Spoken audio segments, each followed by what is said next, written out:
Hi friends, అందరు ఎలా ఉన్నారండి? బాగున్నారు. నేనైతే చాలా చాలా బాగున్నాను. వాటి వీడియో ఏంటంటే కారపూస చేసుకుందాం. సో ప్రాసెస్లోకి వెళ్ళిపోదామా? వచ్చేయండి.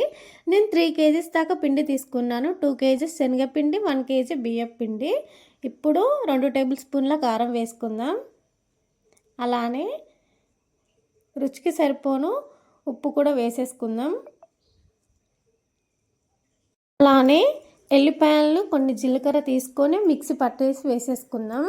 ఇట్లా పేస్ట్లా చేసుకొని వేసుకోవాలండి. కొంచెం లూజ్గా ఉండాలి. ఇలా మొత్తం అంతా కలిపేసుకోవాలి.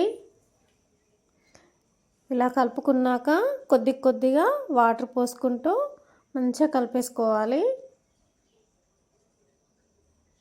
ఇది కలుపుకున్నాక మనం పక్కన పెట్టిన అవసరం లేదండి. ఒక హాఫ్ అన్ అవర్ 1 అవర్ అట్లా పెడతారు కదా, అట్లా పెట్టిన అవసరం లేదు. డైరెక్ట్గా వేసేసుకోవచ్చు.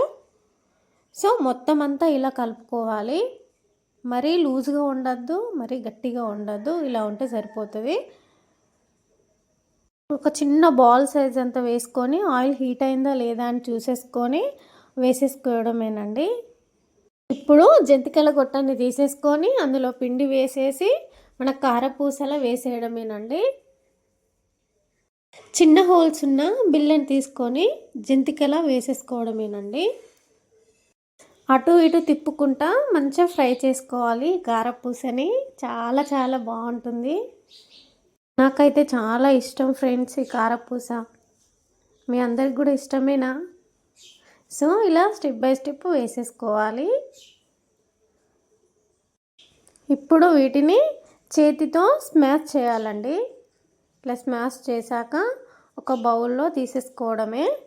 ఇక్కడ చూస్తున్నారు కదా, ఇలా ఉండాలి.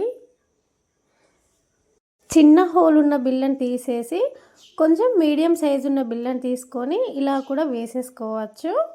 అంతేనండి. మీకు ఈ వీడియో కనుక నచ్చినట్లయితే ఒక లైక్ ఇచ్చేయండి.